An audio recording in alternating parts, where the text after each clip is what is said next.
Good afternoon. Everyone, I think, has taken their seats, so let's go ahead and get started. My name is Courtney Greenlee. I serve as the alternate designated federal officer for the Defense Innovation Board. It is my role to open this public listening session of the Science and Technology Subcommittee of the Defense Innovation Board. Thank you to Stanford University for hosting us for today's session. If you have not done so already, please do silence your electronic devices. This session is part of the Defense Innovation Board initiative called the Artificial Intelligence Principles Project. Today's session is being recorded and live streamed to allow members of the public to attend virtually. It will also be accessible on the board's website, innovation.defense.gov. Thank you to the Defense Media Activity for providing their expert support to this event. Welcome to all of our in-person and virtual attendees. As we begin this public listening session, allow me to share a few procedural remarks. This board is a discretionary, independent advisory board operated under the Federal Advisory Committee Act and the Government Sunshine Act. Today's meeting was announced in the Federal Register Notice on February 15th, 2019. There have been no significant changes to the meeting's agenda as posted in the Federal Register Notice. The public was invited to submit written comments for the board members to consider. 9 written comments were received in advance of today's session.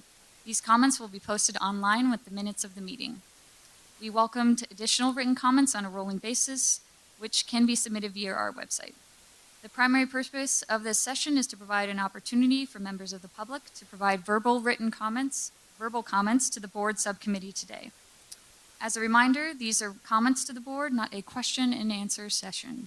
Board members may ask clarifying questions. With that, I now turn the meeting over to the board's executive director, Joshua Marcuse, for his opening remarks and introduction of our board members.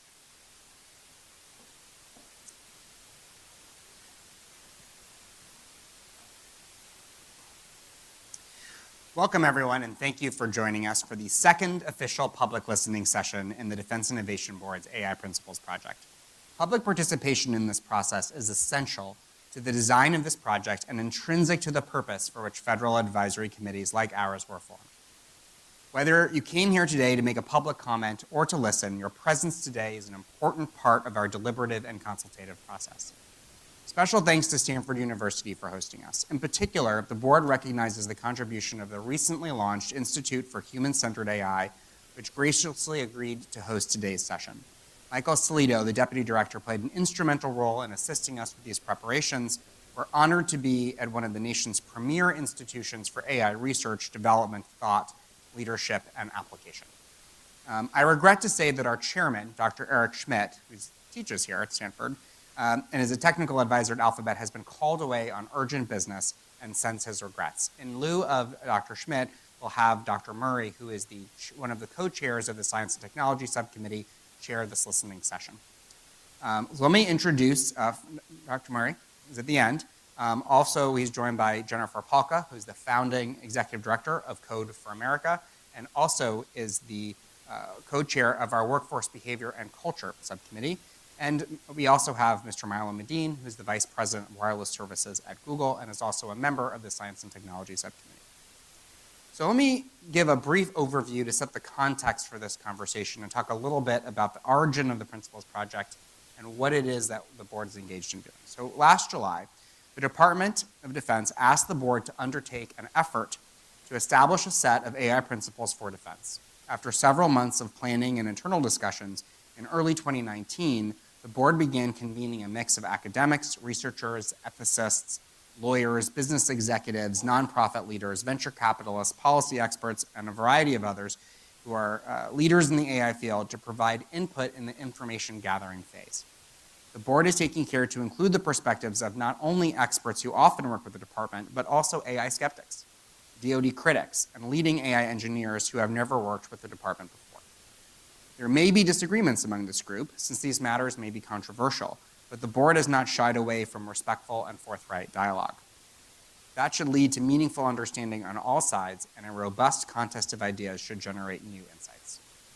As explained in the recently released DoD AI strategy, which I encourage all of you interested to read, it's available on the DoD website, DoD recognizes the need to view AI differently than other technologies, places particular emphasis on AI ethics and safety, which is a distinct line of effort in the AI strategy, and clearly affirms the imperative to get this issue right.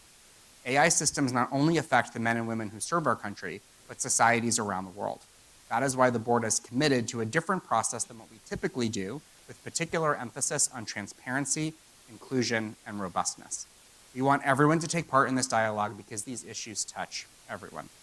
Today's public listening session is just one element of the board's broader initiative to gather that input. So let me lay out for you how the rest of the session will unfold. In a moment, I'll ask Dr. Murray to call the session to order and say a few words on behalf of the DIB. Then we'll ask Mr. Andrew Grotto, the William J. Perry International Security Fellow at Stanford Center for International Security and Cooperation and a research fellow at the Hoover Institution. After Mr. Grotto, we'll ask Mr. Charles Allen, Deputy General Counsel for International Affairs at the Department of Defense, to speak on behalf of DoD's legal community on how policies and laws around human rights and armed conflict intersect with the emerging legal and ethical issues involving AI. Following Mr. Allen's remarks, we will begin with the public comments for the remainder of the time. And members of the audience can engage the board members and express their views on behalf of themselves or organizations that they represent. When we get to that point, I'll explain a little bit about the mechanics of how public comments will work in detail, but what I'll say now is if you haven't already grabbed a comment card, one of these, please do so. They were at the front desk as you walked in, or we can hand them out to you, but we need to get your name and contact information so that we can correctly identify you in the transcript. And so if you want to make a comment, you can just hand those up to me or give this to a member of my staff, and we will call on people in the order that they submitted their comments or requests to speak online. And once we've exhausted the list of people who requested to speak in advance, then we'll turn to audience members who submitted comment cards. And my hope is that with about more than 2 hours, we'll have time for everyone that wants to make remarks to do so. In the unlikely event that we run out of time, I would strongly encourage you to submit a comment online. All of the comments are read and reviewed, not only by the staff, but by the board, and they all become part of public record, part of the report.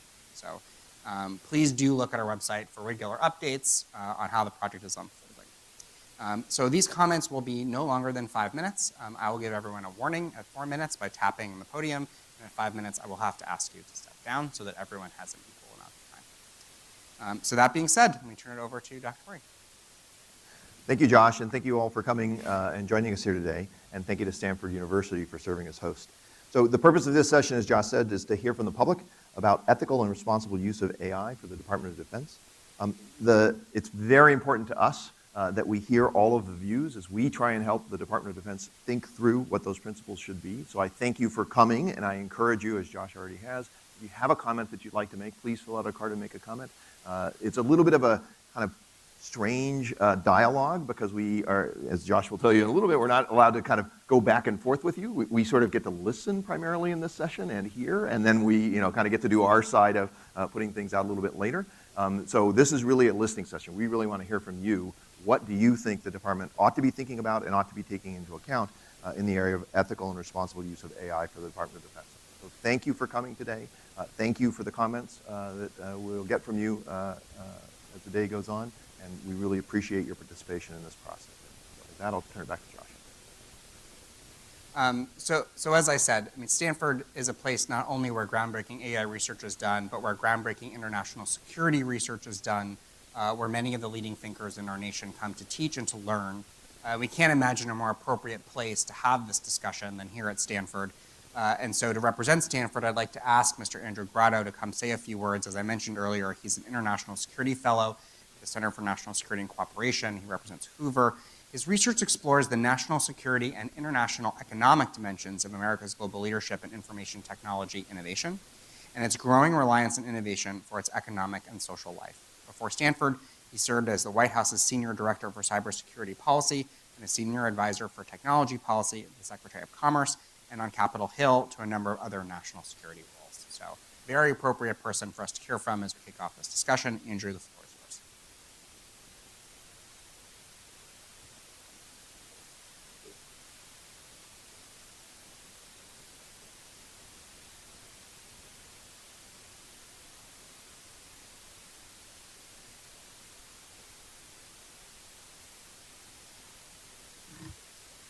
Welcome to Stanford. We're thrilled to have you on campus for this important conversation.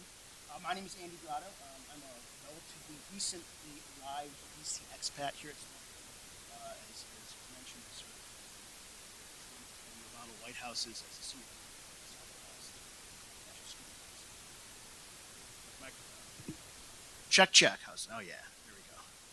Why don't I start over for the benefit of the folks who are streaming? My name is Andy Grotto. I'm a relatively recently arrived DC expat here at Stanford, having served in both the Trump and the Obama administrations as Senior Director for Cyber Policy on the National Security Council. We have some really exciting initiatives underway here at Stanford on technology issues. I'm launching a new program here on geopolitics, technology, and governance under the banner of an exciting new research center on technology and international affairs. The new center will be housed at Freeman Spogli and launch in the coming months. Stay tuned for more on this in the near future. To the members of the DIB, I want to thank you for your service.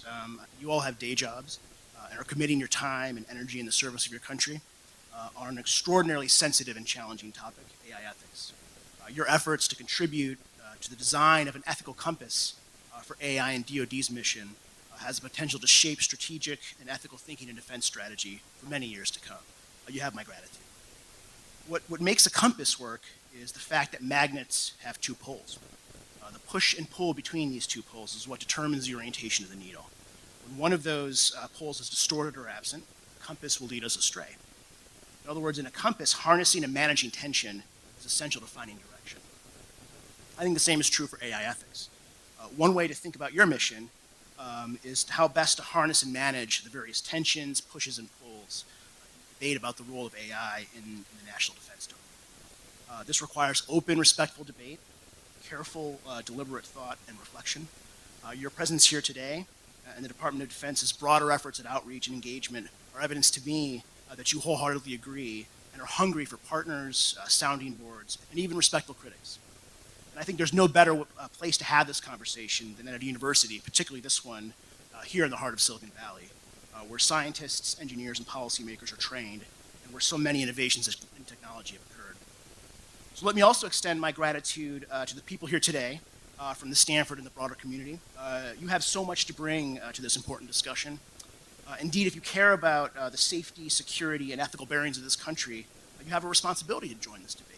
I submit to you all that the Defense Innovation Board is not setting out to design a proprietary compass for the Department of Defense to own and lock away. It is designing a compass that reflects our values as a country. It will be our compass as much as it is DoD's. I also want to encourage you all, if you don't get a chance to speak today, provide written comments to these folks. Having served in government myself and been involved in many of these types of engagements, I can promise you that your comments will get read, considered, and debated by the people in this in the room today. So thank you all for being with us, and I hope we're able to continue this dialogue for the indefinite future. Thank you.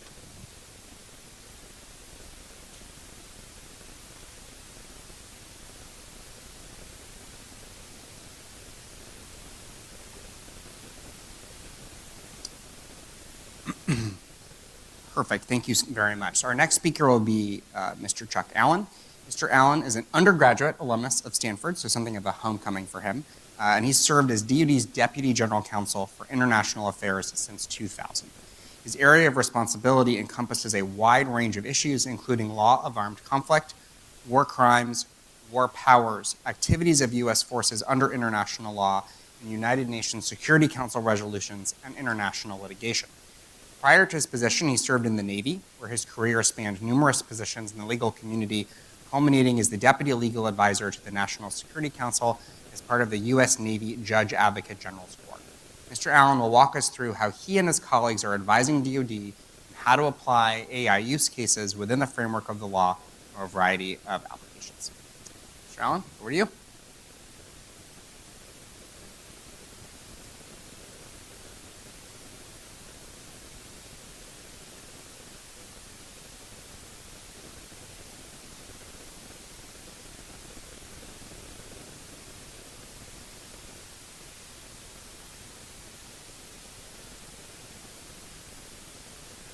Thank you very much, Josh. I appreciate that introduction. I'm really happy to have this opportunity to give you some background about the Department of Defense's practice of law, legal practice, and especially our strong commitment to the law and ethics. We are, in fact, committed to compliance with the law in all DoD programs, activities, operations, including compliance with the law of war in all military operations. The law of war is also known as the law of armed conflict and international humanitarian law, or IHL. And for the most part, I'm going to be using IHL in this talk. Our leaders in the department have especially focused on ethics and legality. Acting Secretary Shanahan's recent memo to the department stated, "A key component of leadership is reinforcing ethical behavior across the full spectrum of our work and recognizing ethics principles as the foundation upon which we make sound, informed decisions." These words reflect the approach that DoD also applies to AI. Earlier this year, DoD released an unclassified summary of its strategy on AI. I was very happy to see that the strategy's one of its 5 pillars is leading in military ethics and AI safety. The strategy describes in this pillar DoD's intention to lead in AI ethics and safety by articulating and realizing the vision and guiding principles for using AI in a lawful and ethical manner, including to improve civilian protections under the law of war, investing in research and development for resilient, robust, reliable, secure, and explainable AI, and also, all the while, promoting transparency. Our work on the responsible use of AI builds on existing DoD policies. You may not know this, but one is DoD's directive on autonomy in weapons systems, really before its time, initiated in 2012 under the tenure of then Deputy Secretary of Defense Ash Carter, who issued the directive, which is binding on the entire department after careful study of past DoD practice in using autonomy in weapons systems, such as the Patriot missile system and the Aegis combat system. The directive captured lessons learned from past experience in using weapon systems with autonomous functions.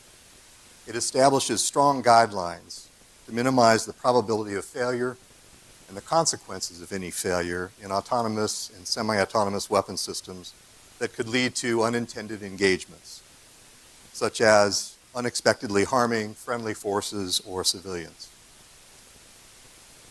Again, the directive, dating back even to 2012, has the following overarching requirement, policy statement. Quote, "Autonomous and semi-autonomous weapon systems shall be designed to allow commanders and operators to exercise appropriate levels of human judgment over the use of force," unquote. It requires realistic and rigorous testing, clear human-machine interface, and training for commanders and operators that is commensurate with their responsibilities. In addition, compliance with the law, including international humanitarian law, underlies all DoD programs and operations. It's foundational as well to DoD's responsible use of artificial intelligence. So international humanitarian law itself is a well-established body of law that governs conduct during armed conflict at its core. The U.S. military has a long history of law of war compliance. This is touched on in some depth in the DoD Law of War Manual, which I'll say a little bit more about in these remarks. And I'm very glad to be accompanied by the chief author of that manual over about a 7-year period, Carl Chang, who's with me. For the United States, the law of war includes the treaties of the United States that the United States has accepted, such as the 1949 Geneva Conventions and many more, as well as customary international law. The law of war seeks to reduce unnecessary suffering in war. It protects civilians and other persons who are hors de combat, or out of the fight. The law of war permits targeting of enemy combatants and military objectives, and only military objectives, like enemy tanks and aircraft, but it prohibits the targeting of civilians and protected objects such as hospitals and museums. As I mentioned, DoD's longstanding policy is to comply with IHL in all military operations, whether in armed conflict or not. DoD has robust processes to implement IHL, including for training, required reporting of incidents involving alleged violations, and this goes for our forces, foreign forces, absolute requirements to report any such violations, and investigations and reviews of incidents and corrective actions, which of course can include discipline or judicial processes as appropriate. We have our 1,200-page Law of War manual, authored by Carl Chang, and with a little help from all the military departments and many others. It collects and explains Law of War requirements. I commend it to you. I think it's a good thing to have on your desktop. It's incredibly searchable, and it actually has gotten a lot of play, I think, worldwide in academics, but most importantly for its target audience, which is all of our practitioners around the world in the Department of Defense. It's authoritative guidance for DoD personnel and is available publicly online. We are always actually welcoming comments as well. We've made a couple of revisions to the manual. We try to keep it current, of course. The DoD General Counsel's website has it, along with quite an extensive compilation of other official documents on the Law of War. Practitioners. DoD has thousands of military and civilian lawyers advising commanders and decision makers on legality, including IHL compliance, wherever our people are around the world. They review the intended acquisition of weapons. Imagine all of the systems command of all the military departments throughout the country, and all the way up through the sub-cabinet and sometimes the cabinet level in Washington, D.C., advising on the legality of those acquisition decisions. They review all military plans, operations orders, and rules of engagement. I'd like to mention 3 ways in which international humanitarian law can inform DoD's responsible use of artificial intelligence. Now, I don't mean to suggest that IHL provides all the legal answers on AI. It clearly does not. As noted in the DoD AI strategy, the department is seeking to harness the potential of AI to transform all functions of the department positively, and not just AI as it relates to weapons or the nation's wars. Depending on the type of application, AI could raise other legal issues. For example, privacy, civil liberties, or medical ethics issues. As for IHL, however, DoD has deeply internalized compliance with it. As the DoD Law of War manual puts it, the law of war is part of who we are. You will find this to be true among all the military departments, including U.S. soldiers. I'm happy to see a U.S. soldier here with us today, sailors, airmen, and Marines all around the world, and Pentagon senior leaders alike. Because the law of war reflects the department's ethical values, like accomplishing the mission the best way we can for the American people and protecting civilians, IHL absolutely is an important part of the department's approach to using AI in armed conflict. First, I'd say that existing IHL rules apply when new technologies such as cyber or new types of AI are used in armed conflict. That's true. All matters of that sort get legal reviews. The law of war actually anticipates technological innovation and contemplates that its existing rules will apply to new means and methods of warfare.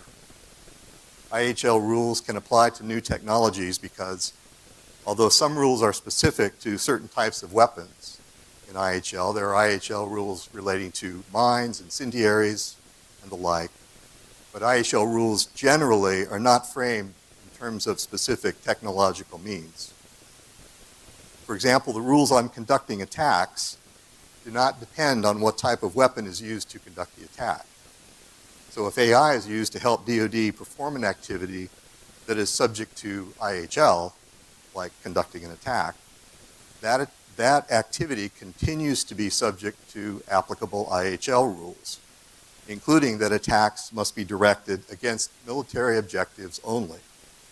Attacks must not be conducted when they are expected to cause excessive collateral damage, and feasible precautions must be taken to reduce the risk of harm to civilians. Another way IHL can inform DoD's use of AI is through its principles. These are covered, I think, very nicely, the black letter law as well as many annotations going into more depth. But some of the fundamental principles of IHL are military necessity, humanity, distinction, proportionality, and honor. Now, these principles provide a general guide for conduct during war. Where no more specific rule applies, the principles are still referred to. Or said another way, even if there's not a specific international law rule prohibiting something, by no means is it the case that anything goes. Rather, it's still always important to consider whether, under IHL, a contemplated action is justified by military necessity and to ensure an action is not unreasonable or excessive under the principle of proportionality. In this way, the fundamental principles of IHL provide a framework to consider novel legal and ethical issues posed by emerging technologies, such as AI. In international discussions on emerging technologies, we have said in Geneva forums on emerging technologies that the group of governmental experts of the parties to the Convention on Conventional Weapons the following. If the use of a new technology advances the universal values inherent in the law of war, such as the protection of civilians, then the development or use of this technology is likely to be more ethical than refraining from such use. This leads to my third point about IHL that informs DoD's use of AI. Using AI expressly to improve our implementation of civilian protections. The law recognizes that civilian casualties are a tragic, but at times unavoidable part of armed conflict. IHL requires that militaries take feasible precautions to reduce the risk of casualties, civilian casualties. But just as new advancements in AI have the potential to save lives in peacetime by reducing the risk of car accidents or improving medical diagnoses, advancements in AI could also help save the lives of civilians during war by improving precautions we can take to protect civilians. One way AI could do this is by making weapons more accurate. Smart weapons are not particularly new, but weapons that use computers and autonomous functions to deploy force more precisely and efficiently have in fact been shown to reduce risks of harm to civilians and civilian objects. Weapon systems with automated target recognition allow the weapons to lock onto targets and strike military objectives more accurately and with less risk of harm to civilians and civilian objects. And when the weapon is more accurate, fewer weapons need to be fired to achieve the same military advantage. Another way that AI could create humanitarian benefits is by improved military awareness of civilians during military operations, simply where they are. The fog of war means that the information available during war is limited and unreliable often due to the chaos of combat and the opposing side's efforts to deceive one another. Due to this fog of war, commanders might be unaware that civilians are in or near military objective. AI likely could help reduce those kinds of mistakes. As a case in point, many of you have heard about Project Maven, the DoD effort to use AI to improve analysis of video from intelligence, surveillance, and reconnaissance platforms. By using AI to identify objects of interest from imagery autonomously, Analysts can search through much larger quantities of data and can focus on the more sophisticated and important tasks requiring human judgment.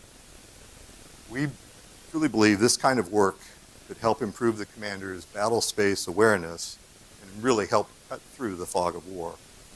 This could mean better identification of civilians and civilian objects on the battlefield, which allows our commanders to take steps to reduce the risk of harm to them.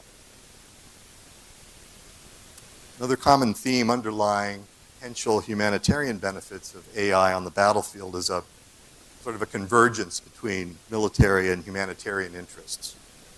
When use of force is necessary to protect and defend our country and our people, the military wants to use force more accurately, precisely, and efficiently.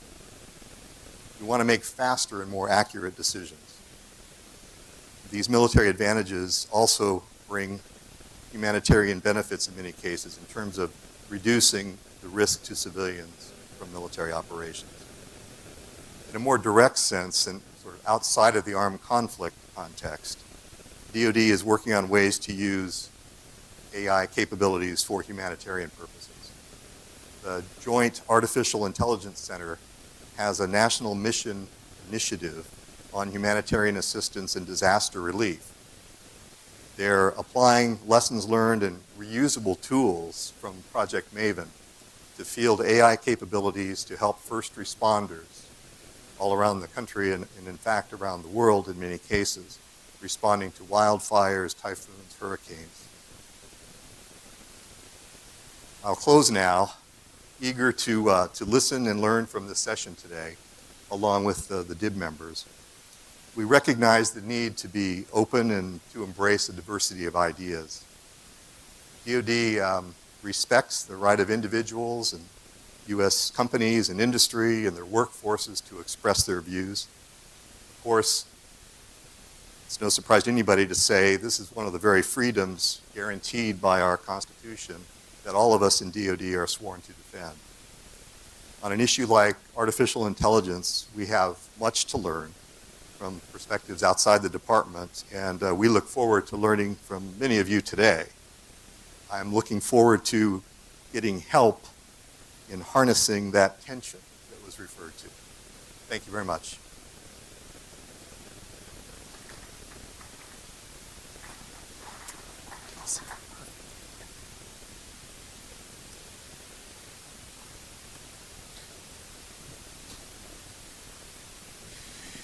All right, now we get to do the fun part. So just as a reminder, we will now hear from you, the audience, for the rest of our allotted time. Many of you have submitted comments online, and I'll start with those first. If you haven't, please do hand out one of the comment cards. If you need one, raise your hand. A member of my team will get one right to you.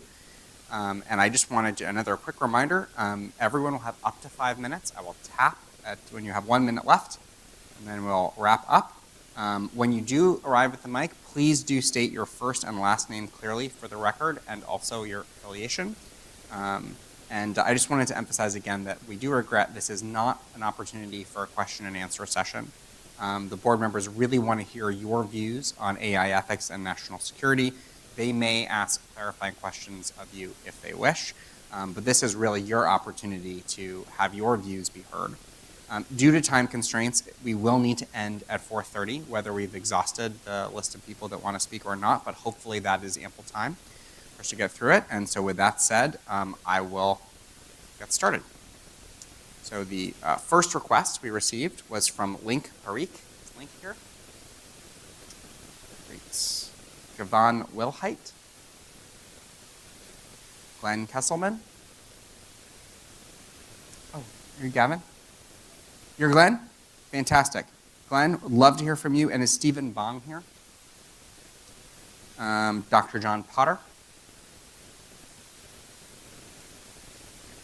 Well, why don't we go right ahead with you, Glenn, and thank you very much. Oh, absolutely. We will definitely be getting you started. I'm sort of trying to do someone speaking and someone on deck, but I will make sure to add you. Bo Rogers? You bet, sir. We'll definitely be hearing from you today. Glenn Kesselman, retired Army colonel of technology, cybersecurity.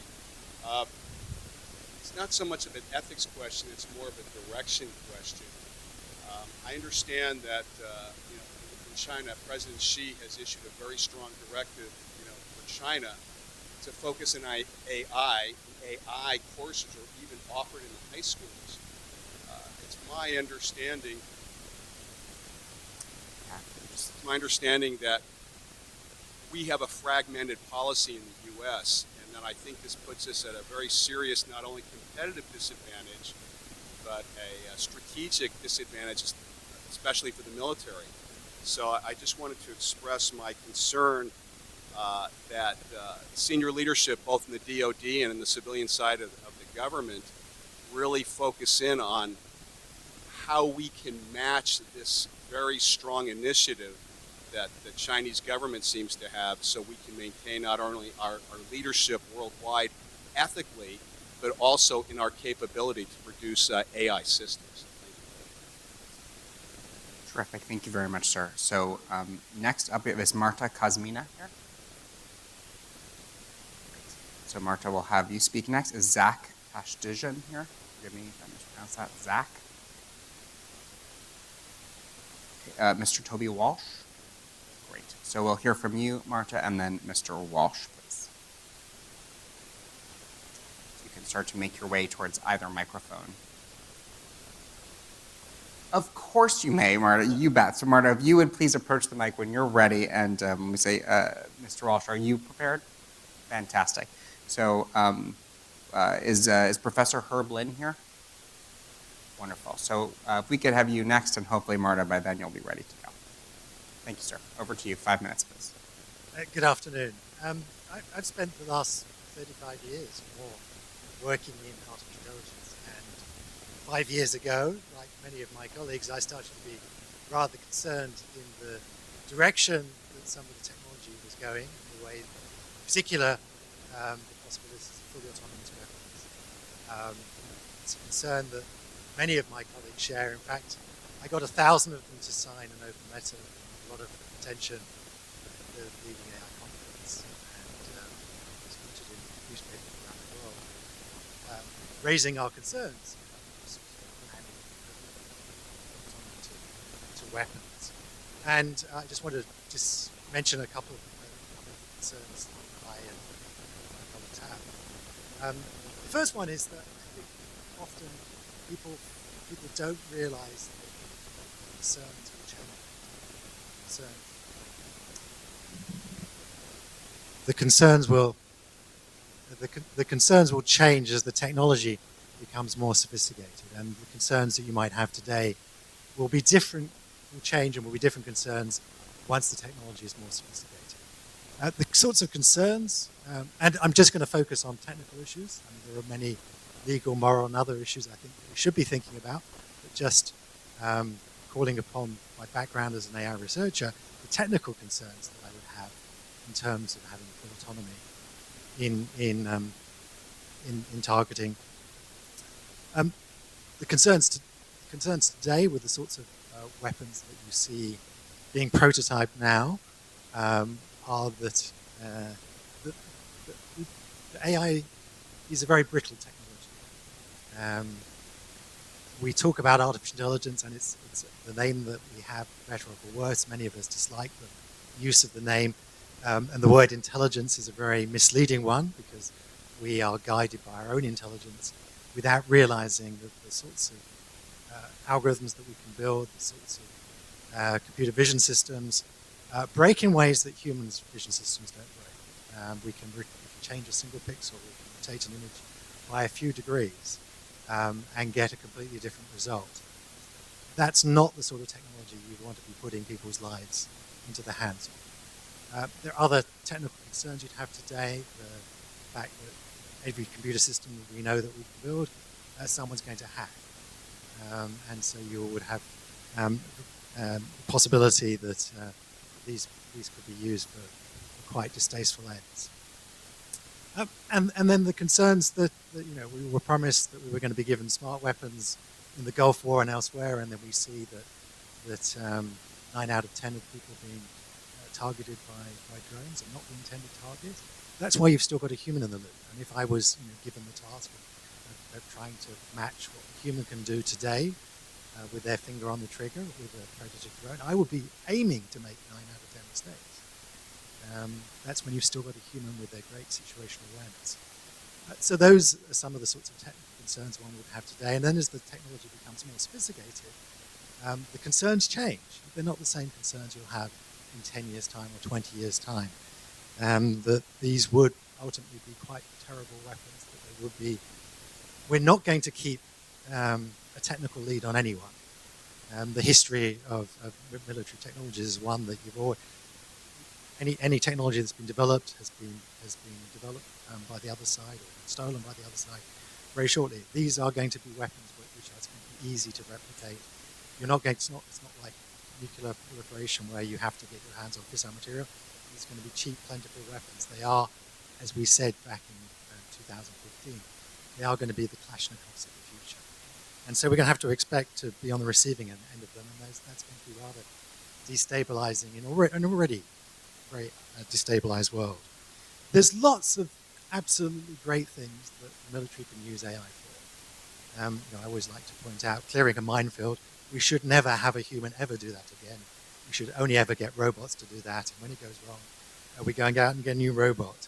And even in weaponry, there's plenty of good things. Many of the arguments I hear for the humanitarian benefits that we will get from having smarter weaponry are ones that you will get even if you don't have full autonomy. If you make, for example, the weapon smart enough to disable itself when it realizes that is not a valid military target.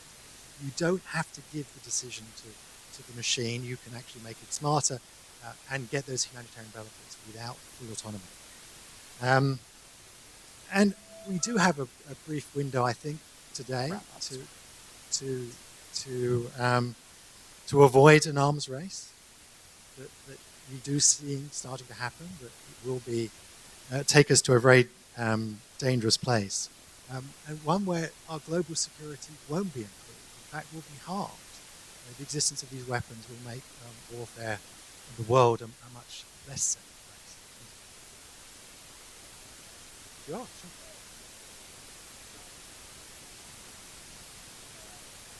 sure. Missions not being properly targeted. Do you have what's the reference for that? That was the intercept, the drone papers that they leaked out of the Pentagon, suggested in You have a date? I'd have to go back and check it. I'll Google it. I think that's fine. It was 2017. Okay. Let's see.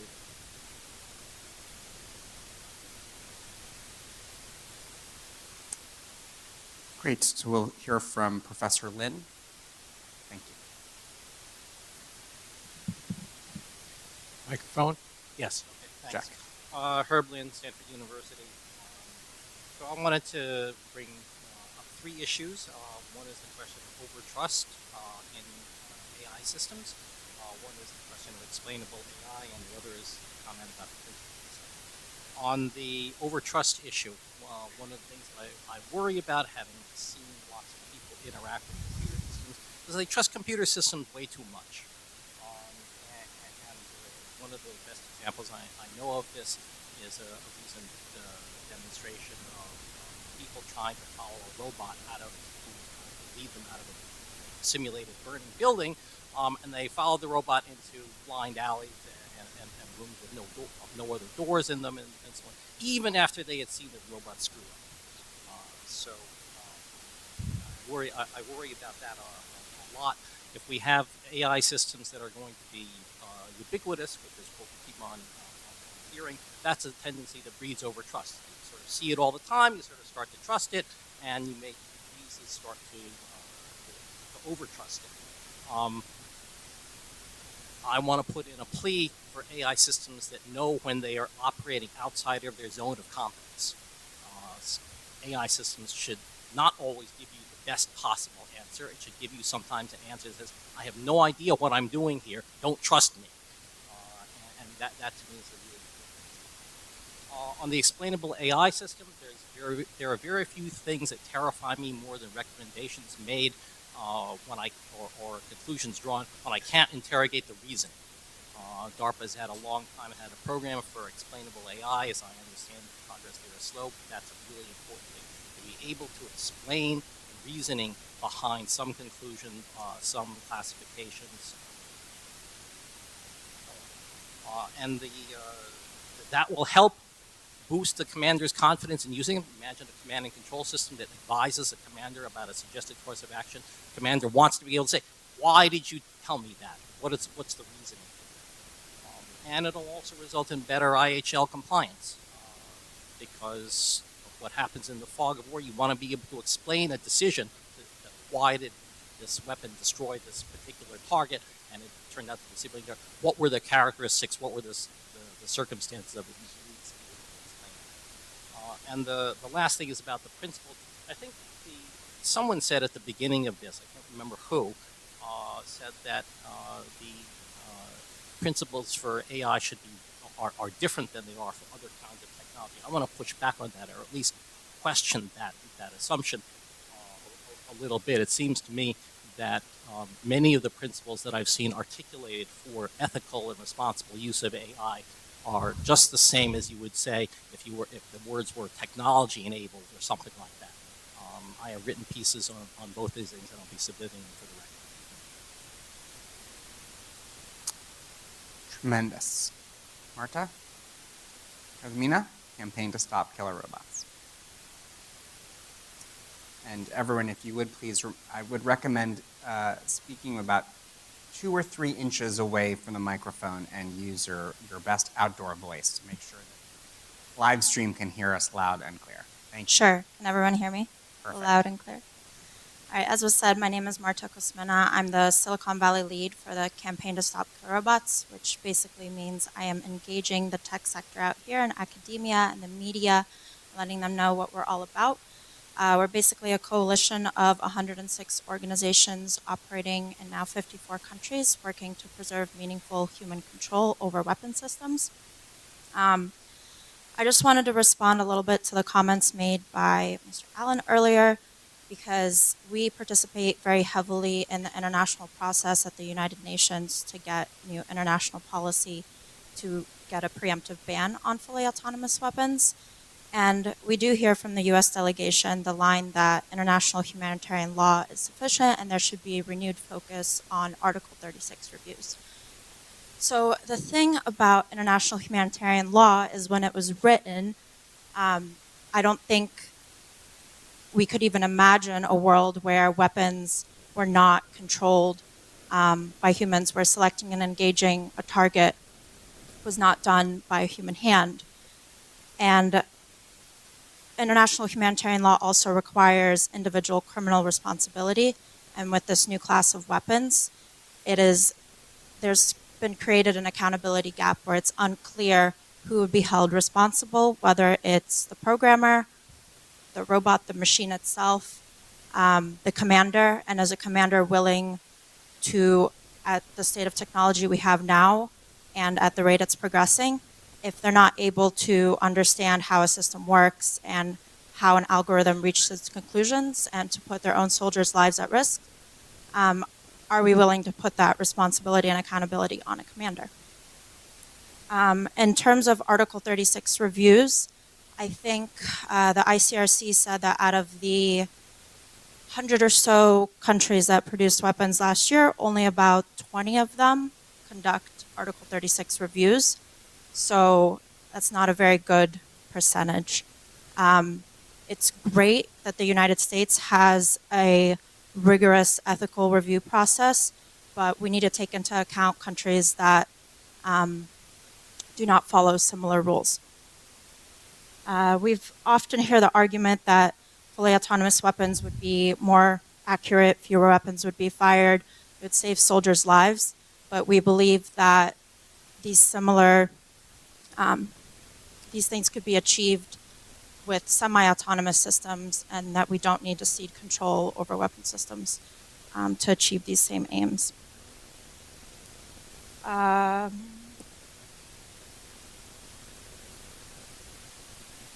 I think we'd want to submit further comments in writing, but thanks for the opportunity to speak.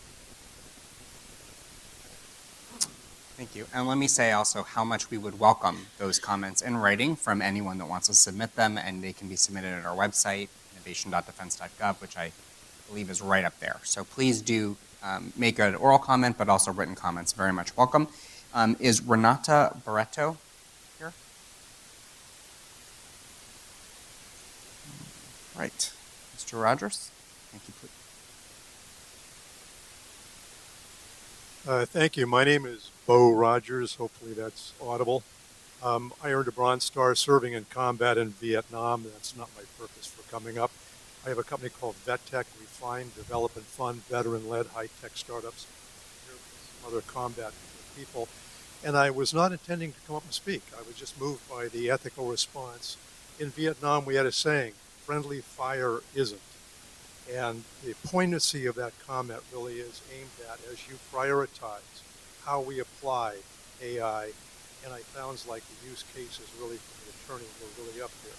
I think it is the friendly fire concept and who is in harm's way and how do we apply AI.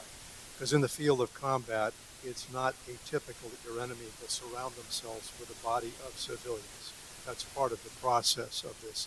So I'm only encouraging as you sit down and on a whiteboard, however you assemble the use cases of AI, the money it's sent, I really think and encourage you that our troops and those of civilians really is at the top of the list of AI, because I'm sure there's a myriad of ways we could apply AI to different military uses, but I really encourage you. That's got to be right. Thank you. Thank you very much, sir. Is John O'Brien? Anthony Aguirre? Great. Anthony, please.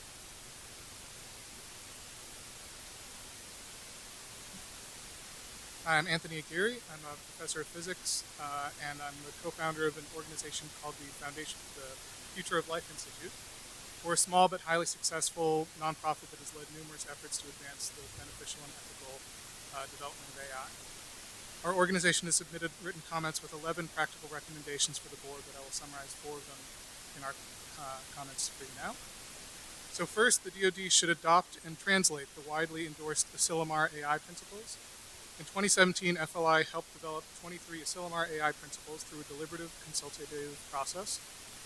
They've been signed by over 1,200 AI researchers, including some of the foremost researchers in academia and private industry. Last year, the principles were also endorsed by the state of California. Several of the principles are highly relevant for the board to use in the bedrock AI principles for defense.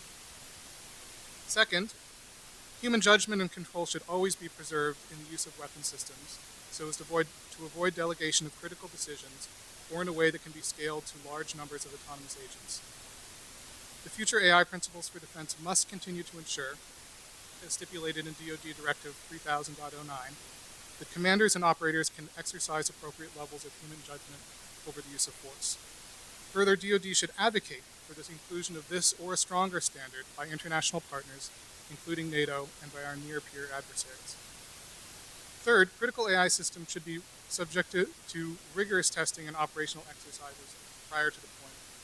This testing should have the explicit goal of manipulating AI systems into recommending unethical decisions through adversarial examples, reward hacking, and active red teaming. For example, foreign combatants have long been known to use civilian facilities such as schools to shield themselves from attack when firing long-distance rockets. An AI system supporting target acquisition in those situations must be intentionally tested to try to provoke it to recommend unethical decisions, such as recommending to engage when collateral damage would be unacceptable. Testing of AI systems should ensure reliability and alignment with human preferences, robustness against attack, protections from misuse, and close monitoring of the intersection of AI with other weapon systems, such as nuclear command. Anthony, if you would just a little bit closer to the mic. Sorry. Fourth, DoD, and especially the JAIC, should maintain a central classified inventory of how, where, and for what purpose different AI systems are developed for national security purposes. We have reservations regarding the desire articulated in the DoD's 2018 strategy to enable decentralized development and experimentation at the forward edge in order to scale and democratize access to AI. While well-intentioned, overly decentralized development and experimentation may quickly lead to applications of AI systems for tasks that they were not specifically designed for. These unplanned uses may result in unethical and unsafe outcomes. To protect against these potential outcomes, the JAIC should maintain centralized inventories with information on the design and acceptable uses of all AI systems, and make this inventory available for independent oversight by the Inspector General and congressional committees. As research develops in AI safety and machine ethics and DoD adopts new policy accordingly, these inventories will also facilitate the deployment of updates to all relevant AI systems to maintain proper and ethical and responsible use. Thank you for your time and consideration of our written and oral comments. So let me just ask, is there anyone that requested to make a comment online whose name I have not called? Great. So we may have had a little gap. So if you wouldn't mind, just please fill out one of these forms because I'm moving to those now. So please just raise your hand. Aaron will hand them out to you. We're very much looking forward to hearing from you. Thanks for bearing with us. Next, we have Glenn Dawson, please, and Lucy Suchman after that. So, Glenn, over to you. Thank you very much. Thank you, Josh. Thank you for the Defense Innovation Board. My name is Glenn Dawson. I'm the CEO and founder of Valkyrie Systems Aerospace. We build a aerospace system that is designed to literally resupply and rescue wounded soldiers. And as it started off that way 3 decades ago, the artificial intelligence and machine learning that has actually been built now into the aircraft to do that one mission CONOP, it was critical to put the artificial intelligence on board of the aircraft. In order to see a rocket-propelled grenade literally at the time of release, in order to put a defensive capability on it and actually save the life of the warrior in the battlefield, it is ever-changing. It is critical and imperative that we actually be able to see in microseconds what we have to actually take an offensive action or strategic defensive capability against. Standing back and waiting for our enemies to fire us with our rules of engagement is nice in the rule books and the IHLs. If there's anybody that's in the battlefield and had somebody shooting at you, the best laid plans that you actually go out there with change dramatically and instantaneously. As we start to look at the what-ifs of scenarios of artificial intelligence, the humanitarian things that have come off the battlefield technology that we designed and built into these aircraft can now fly into hurricanes using ground-penetrating radar, hyperspectral, as well as other cameras and sensors to give us a real-time data compute and analysis on board if the roads and bridges are safe for our first responders to go in on. We can transport goods, and we can actually go into forward landing positions and actually bring communications and response back to those areas that are contested. So as we look towards the life and how we can actually help our brothers in humanitarian areas like that in Puerto Rico, or if we were having a major wildfire here in California again, these cameras and sensors can now literally tell the ulcerations on power lines through the thermal images that we're picking up off the hyperspectral. We could also then actually do risk mitigation and risk analysis towards future predictive analytic results that will actually come into event. So we can now look at a 3, 6, 9 month time cycle of vegetation, power lines, whether it be using the long wave hyperspectral to look for, say, a methane gas coming off a pipeline, or if it's a naturally occurring methane, and separate those two and tell you when you need to go out and service that pipeline. Right now, it could take 6 weeks to a month or more to actually get a service member into the field to service some of our national pipelines. That's too long. So as we start to look at actually how we're going to fly with a piloting command under these swarms, we can actually have right now 27 aircraft in the air. And each one of my aircraft right now is collecting terabytes and terabytes of data every hour. I process the known phenomenology of the client, and I process that, and I actually take that packaging off in near real time. But I'm also been banking for many years now all that raw data that we can now go back and look towards purchase or resale, and how are we going to bring that out. So the ethics of that we as a board and as a company suffer with is we know too much, and we don't want that getting out there. We also want to protect us as citizens, individuals, of our privacy as we start to go forward and actually start launching hundreds of vehicles into the air. So we thank the DIB for bringing up this very incredible issue, and we think that there's very, very good things to be learned from these efforts. So thank you. Thank you very much. And we have Professor Lucy Suchman. And if you would like to speak, please make sure that we have your card. Yeah, thank you very much. I'm here because I was invited by the board to participate in the panels that are occurring tomorrow. And I want to thank the board for that. I believe I probably fall into the category of AI skeptic. And I'm speaking based on many decades of engagement with the field. And I would just like to enter some comments into the public record as well. And I want to focus my comments on the question of target identification, which is a critical part of the proposals for the introduction of AI into weapon systems. And in particular, the relationship between target identification and rule number 1 of international humanitarian law, which is the distinction between those who are in combat and those who are outside of combat. And as we know, we're in a period of so-called irregular warfare, where that question of who actually constitutes a combatant, who constitutes an imminent threat, is more problematic for humans to address than it has ever been before. Articulating the criteria for making that distinction is extremely difficult. And I think it's crucial that we distinguish in the language of precision and accuracy the difference between the precision with which a weapon which has been targeted will actually strike the designated target, and precision in the identification of targets. So my central concern in my engagement with these issues has to do with seriously addressing the question of what are the criteria for the discrimination between those who are inside of combat and those who are outside of combat, and for the identification of an imminent threat that warrants the initiation of force. And I will leave it to all of us to think about the current and possibly imagined future state of AI in relation to the challenges that question poses. Thank you, ma'am.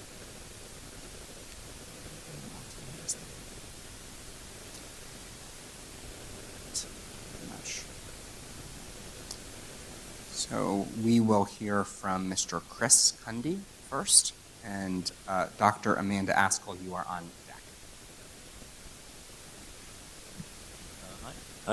Hi there.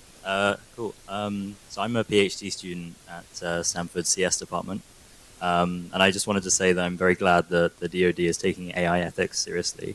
So to me, as someone who does research in this field, it's very clear that AI is posed to be an extremely important general use technology over the next few decades. And I think one of the key aspects of AI is that many of the applications are dual use. So you get large benefits, but you have the potential of large downsides as well. As an example, better language models can let us communicate fluently with computer systems, but they can also lead to convincing fake news that can destabilize democracy. Better drone controlling software could be used for search and rescue applications, but also for drone weapons for insurgents in asymmetric warfare. And I think the DoD has a really unique place as a big sponsor of AI research, and I hope that this AI ethics initiative will lead to a more considered evaluation of the long-term impacts, both good and bad, of the research that they fund. I think a second point that's interesting to me is that it's very unclear what the impact of AI will be on the geopolitical landscape in the future. So some features of AI seem very likely to lead to more turbulent geopolitical situation in the future, such as autonomous weapons, meaning it's easier to have wars with fewer casualties and less political implications. But other features seem to lead to more centralization of power and less turbulence. Those are things like efficiency of surveillance and facial recognition, which mean that authoritarian regimes can get more entrenched in power. And I think a key problem is even if the world is very turbulent, even if there are no explicit bad actors, if there are more sort of political tensions all around, then accidents or misunderstandings are much more likely to occur. We saw those things with some close calls with nuclear weapons during the Cold War. But I think the US government and the DoD has been in the past a key agent for ensuring global stability and steering the world away from dangerous dynamics that have arisen with previous powerful technologies, such as nuclear, biological weapons, and cyber warfare. And this was achieved both by research that identifies key dangerous aspects of those powerful technologies, and also strong international agreements to responsibly develop those technologies and avoid dynamics that could be dangerous, like arms races. And I really hope that the DoD Ethics Board will allow the US to continue to lead the world towards a bright future where AI is used responsibly for the benefit of all, and those dangers are preemptively identified and dealt with. Thanks. Perfect. Next we have Dr. Amanda Askell from OpenAI and John Asterda from Stanford. You are on deck, sir.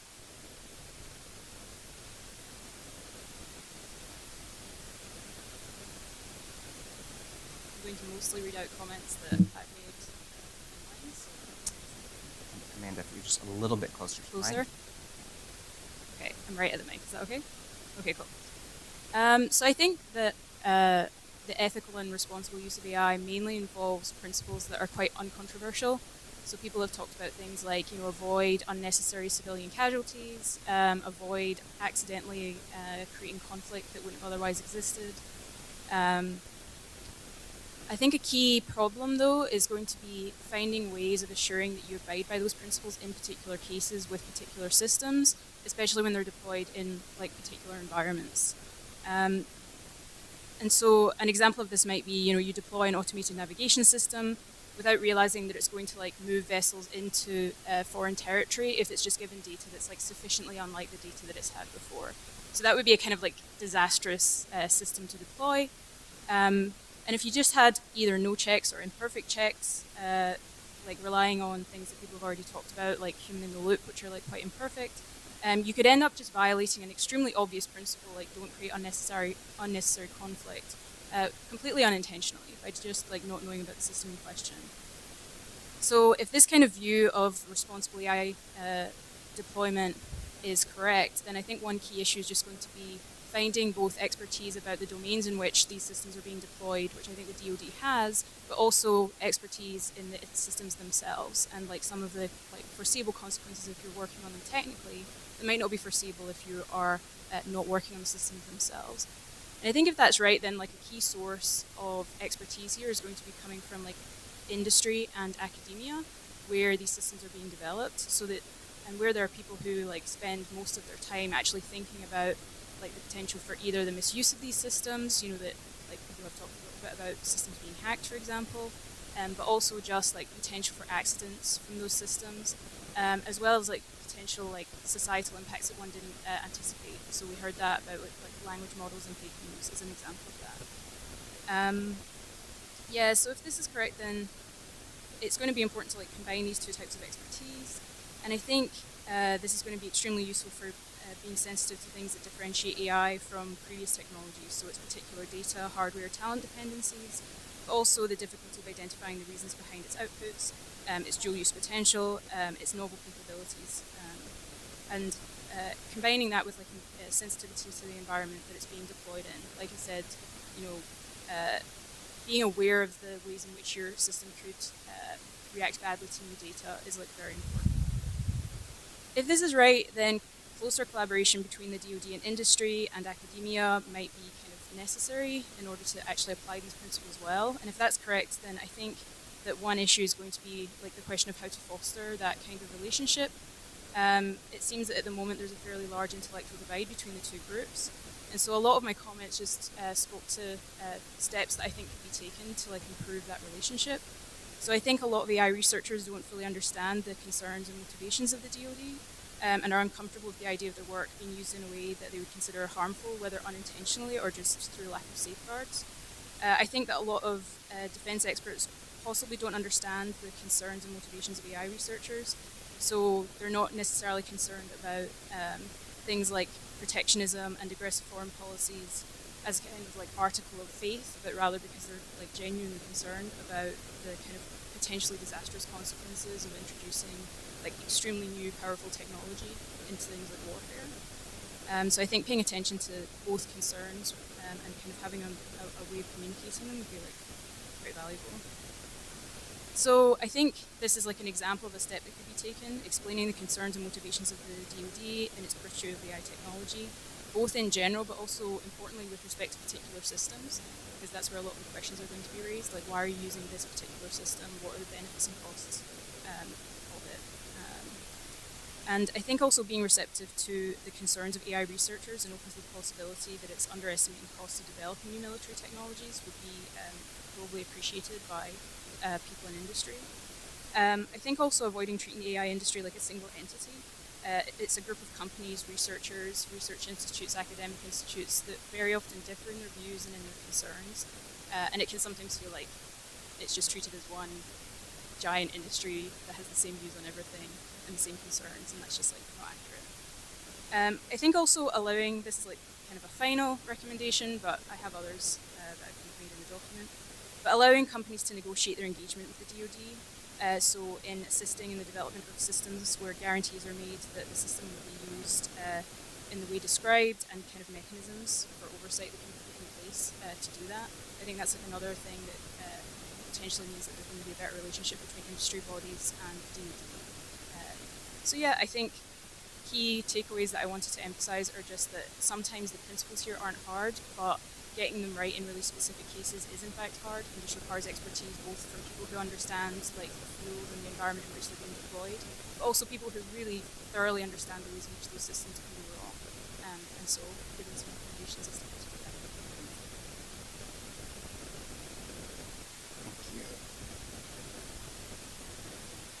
Good. And next we have John from Stanford Engineering, followed by Maynard Holliday from RAND Corporation. Hi, I'm John Alsterda, a PhD student in mechanical engineering. This is just one aspect that I feel strongly about with DoD and AI. I think that bringing AI into the military gives us an unprecedented opportunity to record and document the actions of our military. Our military has been subject to a long history of disturbing allegations of unethical behavior and potential war crimes. Some of them may be true or untrue. I'm not here to debate those facts. However, among the valid concerns brought today, it is imperative that we use this new technology to hold ourselves accountable to the actions that we commit as a country. We must deploy this new technology with transparency, collecting the evidence necessary to hold our integrity, to fight false allegations, and also to take responsibility for our potential wrongdoings. Thank you.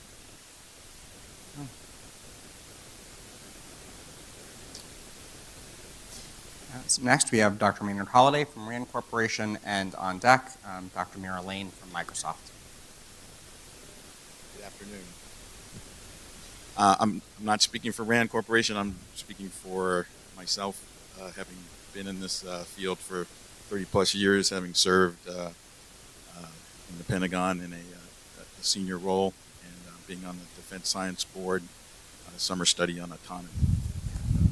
So what I'd like to tell the board is, there's a difference between ethics and a code of conduct, and you should differentiate between the two, and look at codes of conduct that are available in different technological settings. And also, to Professor Lin's earlier point about trust, engage and look for external oversight to give you validation, both from the technological community as well as the public. And then I'd like to say to the people in community that says we shouldn't employ AI, when we study this, and again, as pointed out by earlier speakers, the cat is out of the bag, proverbially, and technology is diffuse and global, and our adversaries who don't have the same ethical constraints or values as us are going to be using it. So we should, at the very least, be able to defend ourselves and work at machine speed to do that. And so that may mean there's some lethality, when there's when we're defending ourselves. But again, I'd like to just say, the U.S. never wants to be in a fair fight, and that helps us all to defend the freedoms that we all hold dear. Thank you.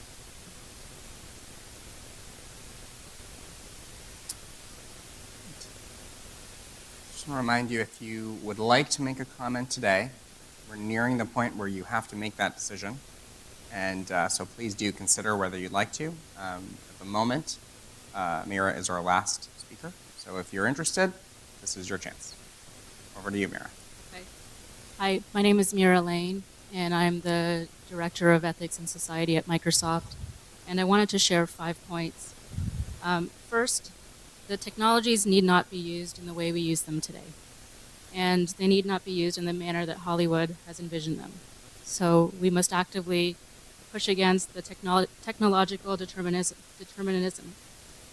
There's no such thing as just introducing new technology. All things change when one thing changes. And so some examples of questions we should be asking.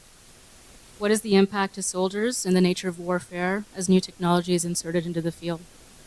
How can we obtain the data we need to create robust and reliable AI systems?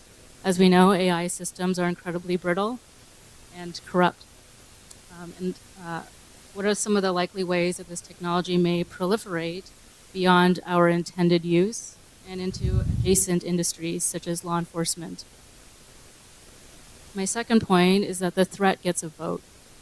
And so while in the US, we debate the moral, political, legal, and ethical issues surrounding lethal autonomous weapons, our potential enemies might not. The reality of military competition will drive us to use technology in ways that we had not intended. If our adversaries build autonomous weapons, then we'll have to react with suitable technologies to defend against the threat. So this dynamic of innovation and counter-innovation could lead to surprises in warfare that change what the military sees as ethical. My third point is that conflict entails uncertainty. It is impossible for programmers to anticipate ahead of time all of the unique circumstances surrounding an engagement with an adversary. Even the operational testing can only approximate actual conditions and the use of technology in combat. We know that soldiers will face wartime conditions where the environment, adversary innovation, chaos, confusion, violence of war all contribute to unexpected challenges. My fourth point is that transparency is essential, and decisions cannot be made away from public scrutiny. So it is important to consult with scientists, ethicists, lawyers, humanists, and put checks and balances inside the development and application of technology. This forum is a great example of what we must continue doing. States must also be able to trust that others are not secretly developing a weapon or technology that they have forsworn, because this could lead to an escalation of development. And so the question I have is, what is the worldwide role of the DoD in guiding the responsible development and application of such technologies? My last point is that with every new development of technology, new domains of ignorance are discovered, which become evident only as the technology proceeds. And the emergence of domains of ignorance is basically inevitable. And so some of the side effects could not have been known, but the existence of these domains of ignorance is predictable. So I would encourage you to find ways to create tight iteration loops and learnings and feedback systems. Thank you.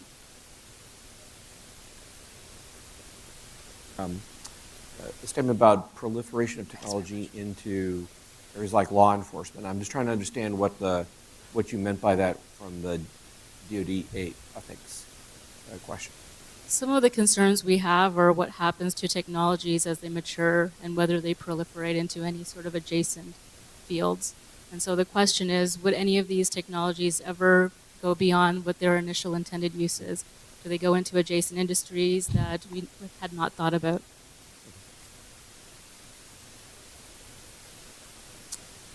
Great. We will hear from Jean-Claude Money, followed by Peter Dixon. Thank you. My name is Jean-Claude Monet. I'm actually the former Chief Knowledge Officer for Microsoft, retired 2 years ago, and currently a digital advisor. And I really applaud this initiative here. And my remarks here is about knowledge acquisition and knowledge sharing and knowledge reuse. So I had the opportunity to create a course for Columbia University on digital transformation, and one of the topics was AI. And what I discovered is that there are many countries and organizations in the world developing similar, efforts there. And my suggestion would be that a specific portion of the resources that the DoD is investing into this journey is dedicated to formally analyze what is available already from other countries and other leading organizations in that space. So the UK, for example, has released their AI document last year. You have effort at the World Economic Forum on AI, and everybody's talking about what principle do we need to have, what accountability in AI, and so on. So I think we could leverage that knowledge that is available, publicly available worldwide, and really advance your cause much, much faster than you would do by just simple learning. And it would happen if you formally dedicated effort to do that. Because it takes time to review those documents, to review what can be reused, and having a governance process to make the decision, what is it that you're going to reuse from others, not having to reinvent the wheel. So this is really me speaking as a knowledge management expert who's been doing this for a few decades. And really, I think the point made today about weapon target and all these things are all relevant. But we can advance this faster if we are open enough to reuse the knowledge of others in that space. That's my remark. Thank you. Yes, sir. Next we have Peter Dixon. Hi, thanks for being here. I wanted to stand up and speak for the warfighter and the veterans. So I'm a small tech company owner now here in Silicon Valley, but I was a Marine Corps officer. I served in Iraq and Afghanistan. And I just wanted to go ahead and lay out what this actually looks like on the ground, because while it's important to think about what the future of warfare looks like and how this could go wrong, I think it's also important to keep in mind the benefits that this has to bring to the battlefield and to create a more ethical near future, as opposed to just the risk of this going sideways somehow. So if you think about the different missions that the Department of Defense and that the military takes on, it's everything from firefighting to humanitarian assistance, disaster response, right? A lot more than just lethal operations, where AI plays an enormous role. However, if you take the scariest concept for Silicon Valley or for folks that may have moral questions about this, you think about a flying robot, a flying drone, exercising a lethal strike. What that actually looks like on the ground. I've been an advisor to forces in Iraq, to local forces in Iraq and Afghanistan. So it's, for instance, Peshmerga Kurdish fighters pinned down behind a berm, taking casualties, right, screaming on the radio for help to call in an American airstrike. And you're advising these forces, but because we're afraid about taking casualties, we're behind the enemy, we're behind the front line, and they're asking for this strike. And we've had a Predator or a Reaper overhead for days, but there aren't enough eyeballs to look at all of those screens. So in addition to there being 15 ISIS fighters in a fortified position, what the drone saw, but somebody didn't see, was that there are 30 civilians also in that compound. And so that's information that the AI can see and can respond to, and we can say, listen, sorry guys, we can't support you with that airstrike, right? You need to figure out how to get out of that situation, but we can't call it in, and there are civilian casualties that will occur. So I think the pertinent question here for the application of AI in the battlefield is, if we have an ethical military, which we do, not to say it doesn't make mistakes, but by and large, we do, are there more civilian casualties that are going to result from a lack of information or from information? Thank you.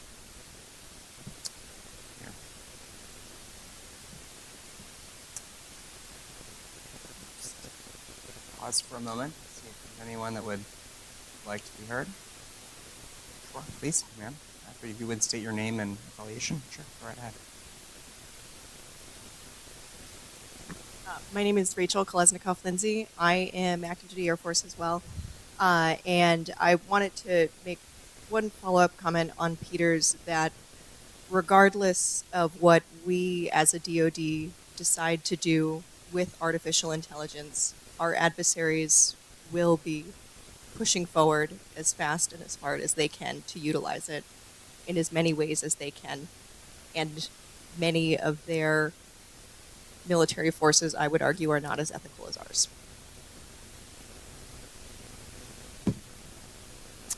Ma'am?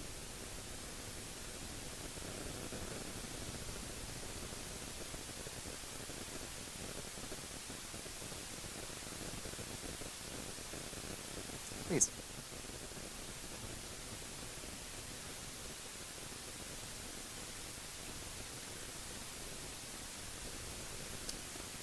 If you would just please state your name and affiliation. Hi there, my name is B. Cavello. I'm a participant in a program called Assembly, which is run out of Harvard and MIT, so I didn't catch you all on the East Coast. But I wanted to comment on two particular things that are really of interest to me. One is about how to handle abuses of power. It's a question that's not unique to DoD uses of these technologies. In fact, I've personally experienced abuse by someone who worked at a tech company who had access to a lot of information about people who were users of a technology, or people whose information they had access to. I would really like you to consider how decision makers, given access to these broad swaths of data about individuals or about organizations, can have oversight into how that information is used, especially when those people may act outside of actually the guidances and the limitations of their role. I also wanted to talk a little bit about how there are organizations like the Campaign to Stop Killer Robots that really focus on what I kind of think of as the delivery mechanism of action or violence, the idea that there might be some sort of drone or Terminator-like robot that is ultimately delivering that action. But to me, what's of much greater concern is actually how the decision about where and against whom those actions should be taken is made in the first place. A lot of the focus of AI technologies is still pretty nascent in the robotics space, but incredibly well developed in the space of just informational awareness and surveillance. This could be really positive. It could also be really not so good.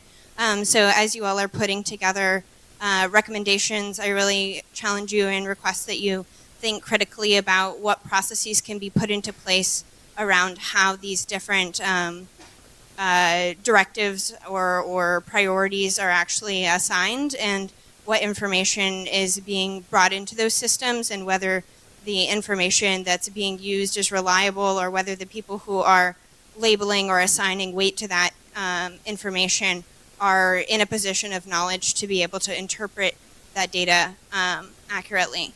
Finally, I did want to also just talk about, we've heard, whether it be from service members or technologists, a little bit about where there's potential in this space, and I do think that there can be recommendations made that are less about this sort of war fighting and violent action, and more recommendations around how to avoid conflict altogether. We all know that resource scarcity is a major motivator, and that issues like climate change are really important as we look at the global stability of our future. And so I challenge you to also think about how the recommendations that you make can talk about the ways in which these technologies can be used entirely out of the space of warfighting, and instead in the space, whether it be around trying to avoid some of the pressure points that are going to cause massive migrations or other sources of instability, or thinking about how areas like investments in AI in the medical space can also prove valuable both for those in the military as well as those of us in the civilian side of things as well. Thank you.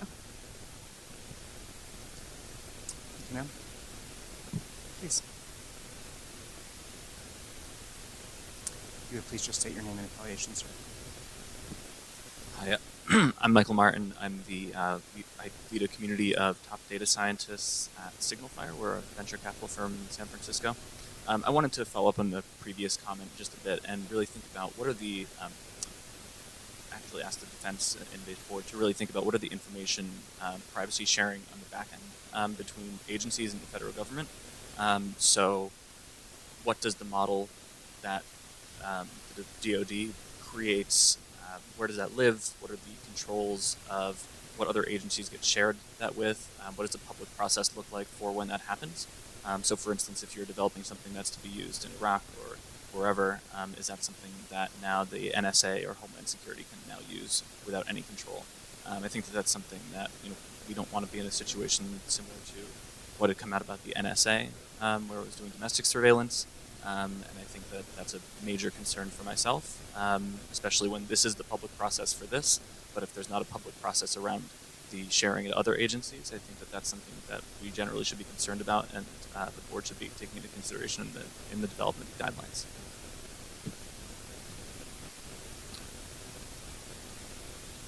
Thank you, Michael.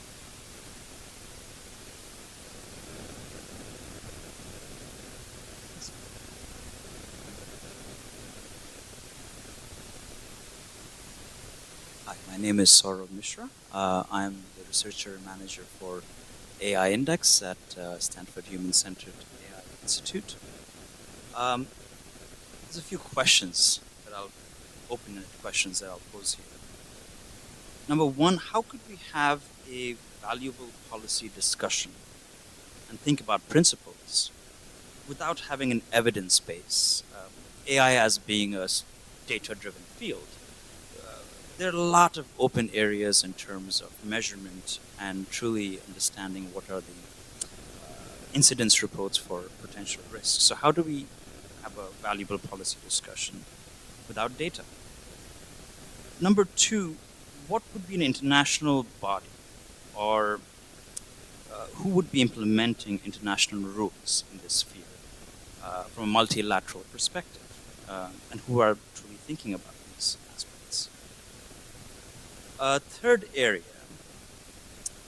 is to clarify that we're inspired by humans, but in fact AI systems are not quite human at all, and they're superhuman because they're very good at specific niche tasks, not diverse like humans who learn from 3 examples and do something completely new. So from that perspective, as we increasingly learn that predictions become cheaper, the value of human judgment goes up. So the valuation of how human beings weigh costs and benefits and trade-offs is valued much higher. So that intersection of human decisions based on AI systems, what is the regulatory environment to assess failure in those regards? Another aspect is that of standards of safety and reliability. It's been traditionally done in mechanical systems for cars and tires.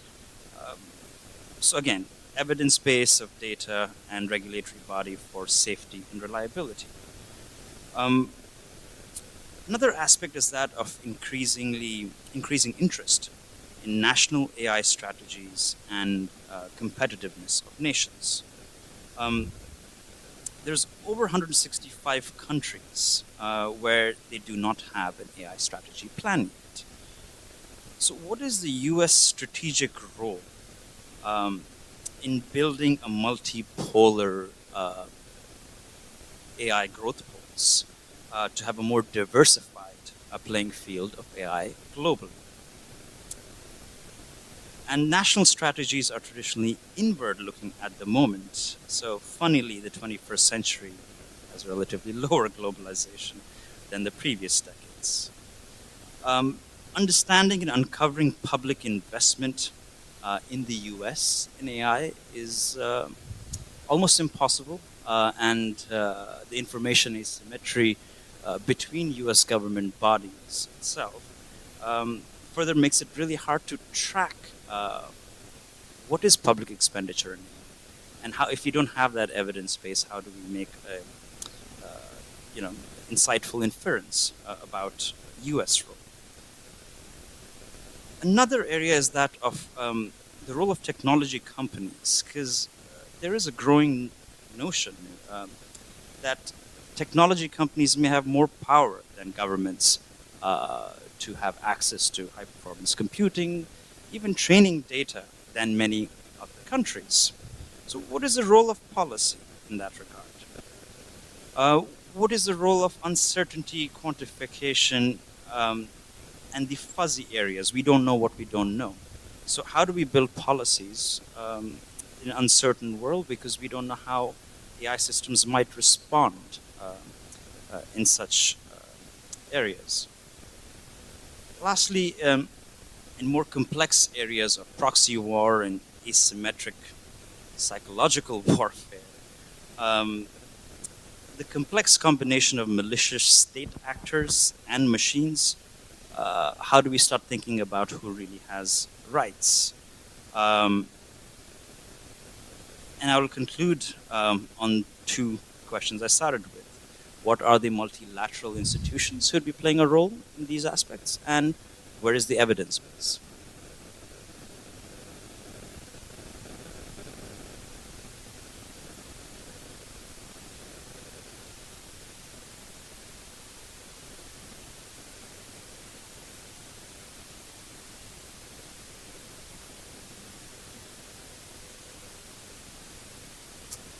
Very good.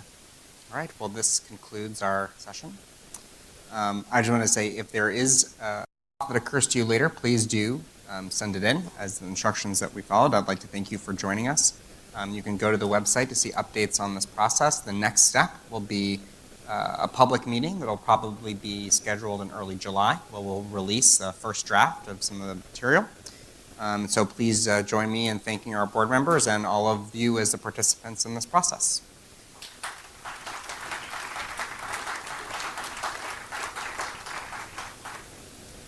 If you are a member of the press and you would like to ask a question, please see Alyssa Smith in the black dress in the back corner and go find her, and we'll be linking up with you in a moment.